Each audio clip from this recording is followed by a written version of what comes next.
Brother Jess, dito ka sa naka. Boss, good morning. Welcome back. Sekletlet. Ganun din sa ating Vice Mayor at Presiding Officer at sa lahat ng bumubuo ng Sangguniang Panlungsod, iba't ibang departamento, bureaus and offices at sa lahat ng mga kawani ng pamahalang lungsod ng Maynila. Isang magandang umaga po sa ating lahat. May kodigo ko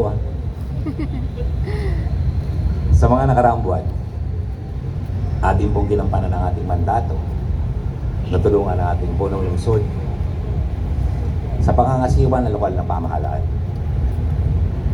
Sa mga panahong iyon, marami po tayong kinaharap na pagsubok, lalong-lalo na sa estadong pinansyal ng ating mahal na lungsod. Pero hindi po tayo nagpatinag.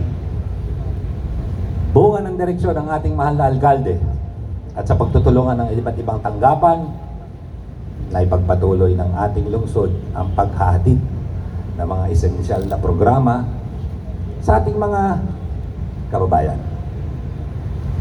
Hindi na putol ang mga assistance sa ating mga minamahal na nanay at tatay, lolo at lola, mga estudyante, mga kawani, at mga frontliners. Sa kasalukuyan naman, ay patuloy pa nating ini-improve ang mga aspetong pang-edukasyon at pangkalusugan. Yung tinatawag ika nga na quality healthcare at quality education ng ating government.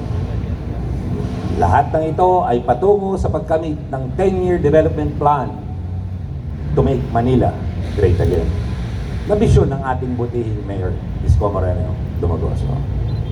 Kaugnay nito, isa sa pinakamalaking tagumpay ng ating lungsod ay ang pagbangon mula sa financial ICU.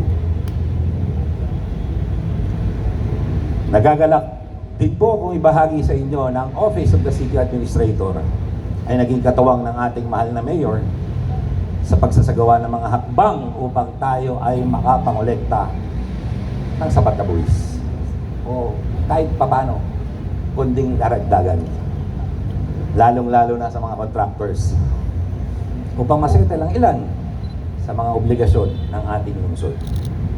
Ang tagumpay na ito ay mahalaga dahil naiwasan natin na tuluyang malugmok at bumagsak ang financial status ng City of Manila.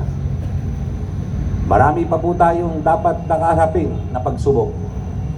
Kaya hiling ko lang muli na tayo ay magtulong-tulong. Gusto ko rin paalala ang nabanggit ko na nakaraan sapagkat bad weather noon dun sa loob nangyari ito. Problems are not roadblocks, but rather opportunities for growth and innovation. And that effective solutions are often require a change in perspective and sustained thinking. Huwag po tayong susuko at patuloy lang po tayo sa paghanap ng mga solusyon kapag tayo ay naharap sa kahit na anong klaseng problema.